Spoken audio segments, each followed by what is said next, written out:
Okay, so welcome back sa ating YouTube channel. And again, this is Lori Dia Magalpak Vlogs. And for today's video, ayan, sinipag na naman tayo, kaya tayo magluluto. So, tingnan nyo kung anong lulutuin natin at nahirapan ako sa paghahanap ng mga ingredients na to. Kaya, let's go sa ating kusina. Ayun, maingay na yung kusina natin kasi pinapakuluan ko na yung mga parts na isasama natin sa ating cooking portion for today. Let's go sa kusina! So, ito na mga kabady-body loves. Nandito na tayo sa kusina. Ayan, pasensya na kayo. Hindi ko na napakita yung pag-ihiwa ko na niyang mga yan kasi nga, hindi ko naalala. So, dahil naalala ko, ngayon lang ako magluluto ulit ng bopis. Ayan, meron na tayong mga ingredients dito. Ito yung pinakamasakit sa lahat, dahil talagang ang huiwa niyan ay talagang maliliit. So, unang-una, meron tayo ditong yung baga, lungs, baga, lapay. Ito, halo-halo na to. Nahiwa ko na. Tapos, syempre, sasamahan ko ng baboy. Meron tayo diyang carrots. Meron tayong labanos. At meron tayong red bell pepper. At syempre, ang ating mga spices. Meron tayong sibuyas, bawang, luya. At syempre, itong ating sili. At iba na ngayon, meron ng McCormick. McCormick, hindi yan paid promotion, anato ground at chwete. Siyempre lalagay natin ng betchi naman para magka-betchi naman kahit konti yung katawan natin. At syempre lagyan natin ng bay leaves at paminta. At syempre mantika, yan toyo at saka suka. Mamaya na. So ayan ang ating mga complete recados ngayong oras na to. Grabe kaya wag na kayong magtaka. Maikli yung ating video ngayon dahil nakalimutan ko talagang mag-video. Ngayon ko lang naalala kung kailang tapos na ang lahat. So, syempre, mag-start na tayo. Let's go, mga kabady-body loves! So, ayan, mag-start na tayo magluto. Ulo na lang yung makikita nyo sa akin dyan. Pasensya na kayo. Naglagay na tayo ng mantika. This time, medyo dagan natin yung mantika natin. Dahil naman tayo nagmamantika for the last how many years. Pag mga gantong luto, kailangan medyo damihan natin. Konti lang naman ng dami. Mga 3 tablespoon. Dagdagan pa natin. So, ang susunod natin yan, magigisa-gisa lang tayo. Siya nga pala, ayun ay Saturday. Ano bang araw ngayon? May 8 or May 9? Hindi ko na alam. Sa totoo lang. Kung di pa sinabi ng Kuya Pangina na Sabado ngayon, ay hindi ko pa maalala. So, Happy Mother's Day sa lahat ng mothers. Ayan. Nagluto ako ng masarap na ulam. Ang Mother's Day natin. Regalo natin sa sarili natin. Minsan lang ang life, kaya sige lang. So, kumuha na tayo ng ating panggisa-gisa. Ayan, nainit na ang ating kawali. Unahin natin yung ating luya. Medyo mainit na siya. Sana yung ating mga spices here. Natin natin yung yung luya para lumabas yung kanyang kaluluwa. Para lumabas yung kaluluwa niyan, unahin natin yung ating luya. Kaluluwa, saan galing yun? Sana lang hindi dinig yung yung video, okay? O yung sound. Para hindi ako PPR. Alam niya naman kasi umaga Maraming nagbibideo pag mga ganitong oras. May mga nagpapatungkol. So, ayan. Bawang. Sarap ng amoy.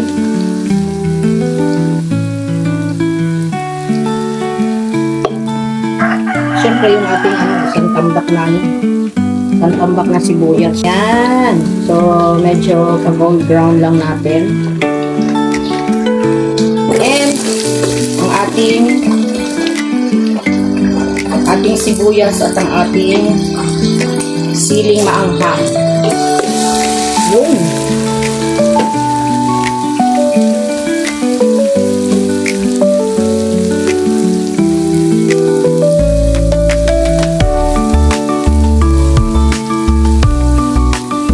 Usual, nakalimutan na naman natin i-on kaya hindi nyo na nakita yung aking paglalagay dyan. Na-disturb ako sa ingay.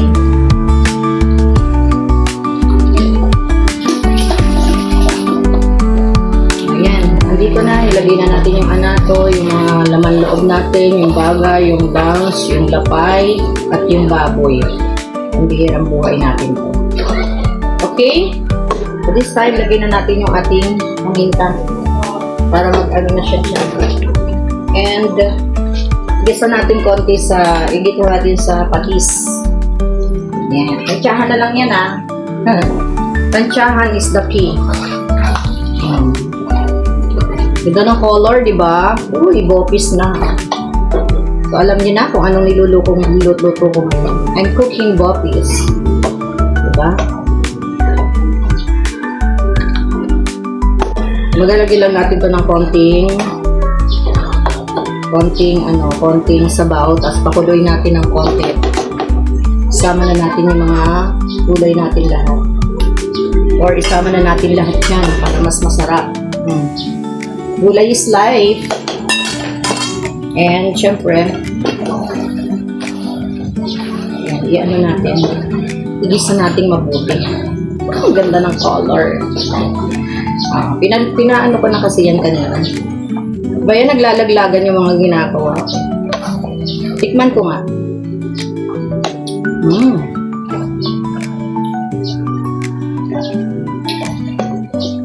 Okay. Lagyan na natin itong ating carrots. Ating labanos. Wow. Daming gulay. I love gulay. So, hindi ko muna siya lalagyan ng tubig kasi ang tutubig pa yan mamaya. Nagtutubig yan kasi gawa ng labanos. Yeah. Wow. Sarap. Ang ganda ng kulay, di ba? Para maglalagay pa tayo dyan ng ano. Papakuluin natin ito sa konting suka. Bay leaves.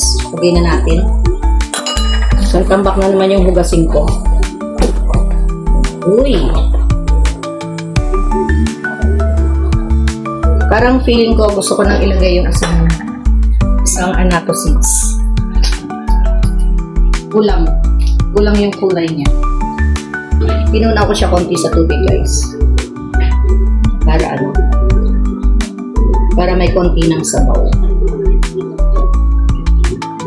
Okay. Saluin ulit natin. Uy! Ang ganda ng kulay, di ba? Lagyan natin ng suka. Paano ko ba yung tataparin? Yan. Tapos takpan natin.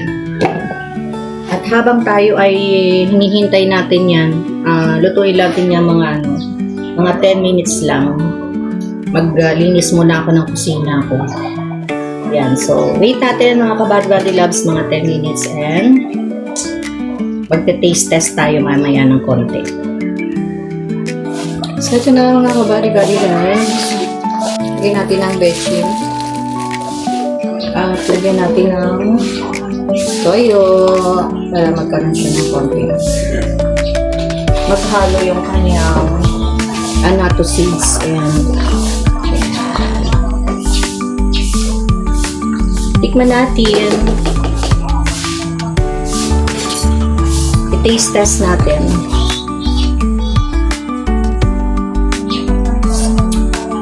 Uy! Sarap. Kulang sa diyan pa natin ng konting toyo.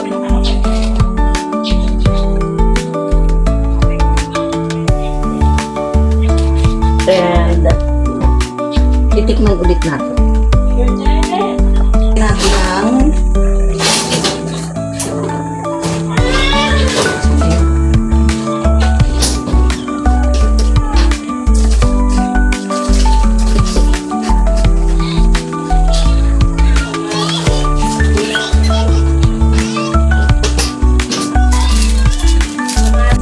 bigyan natin ng isang Knorr pork cubes. Parang makukulangan ako sa lahat. Parang hindi maanghang. Para siyang hindi maanghang, guys. Tsaka parang kulang sa kulay. Lagyan natin ng asin.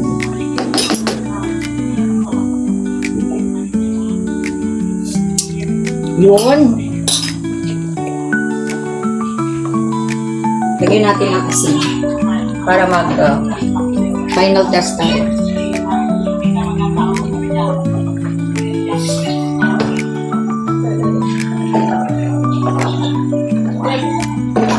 Maglagay tayo ng konting mamasitas. Alam niyo ba ako, lagi ako nag-experiment sa luto. Yan natin. So for final touch, lagyan pa natin ng mantika. Yan, haluin natin.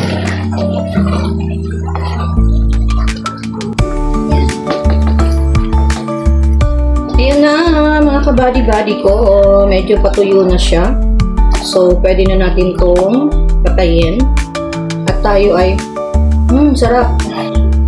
Magta-taste test tayo doon sa loob. Yeah, thank you everyone. Let's go sa loob ng bahay. Tayo ay mag-taste test. Guys, ayun na mga kabady-bady loves. Ito na yung ating finished product. Ayan, so taste test tayo mga kabady-body loves ko. Di ba ang ganda ng kulay? Ang ganda ng kulay ng ating niluto. Look at that. Oh. Guys, ito na. So kakain na tayo. It's taste test time. Ayan, oh, ganda-ganda ng kulay, di ba? Para lang siyang para lang siyang adobo, pero syempre ang twist niyan ay nasa lasa ng labanos. Ito yung, alam mo yung mga favorite na niluluto ko sa Qatar yan. Kare-kare, bopis, anong tawag doon, yung chicken sisig, ayan, yung mga main. Tapos caldereta, pochero, yon. Pero dito hindi ko magawa, hindi ko alam kung bakit. So, ayan, mga kabady loves ko, kain na tayo. Tikman natin ang ating niluto. Siyempre, titikman natin yung labanos. Yan yung nagpapabalansin niya. Sarap. Tapos meron tayong baboy. So yung mga ibang parts hindi ko na alam. At ito yung taba ng baboy. Ito yata yung yung lungs. Yan, no? Tapos yung lapay, ito yung maitim. Yung lapay niya. Hindi ko alam kung anong English ng lapay. Tapos ito yata yung anong tawag doon, yung bato. So ginalugad na natin yung mga niluto natin. Basta alam ko itong maitim, ito yung lapay niya. At itong kulay ma-brown, ito yung kanyang lungs. So ito yung mga iba pang parts. Hindi ko na ginalugad no? Wow, ang sarap. Alam niyo ba, mas masarap to sa kanin. Parang nakulangan ako sa parang nakulangan ako sa labanos. Kasi ito yung magpapabalanse talaga nung natin. Parang kulang yung labanos ko. Siguro dapat 6. Kasi ito ay 1.5. Lahat ng mga laman loob ay 1 kilo. Tapos nagdagdag ako ng ito yung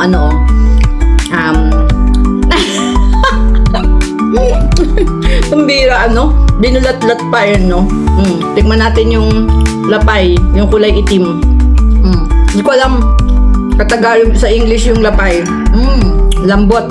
Ang sarap. Ang sarap ng pagkakaluto ko. Tama-tama yung lambot. Ito yung may mga matitigas na part.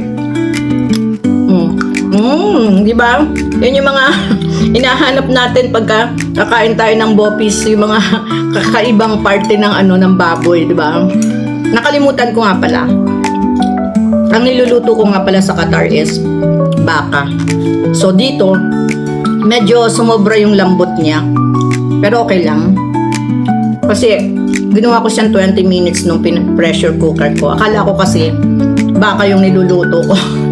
Nasanay ako sa Qatar, di ba? Yung mga laman loob ng baka yung niluluto natin kasi bibihira naman doon ng baboy. Kailangan sasadyain mong baboy.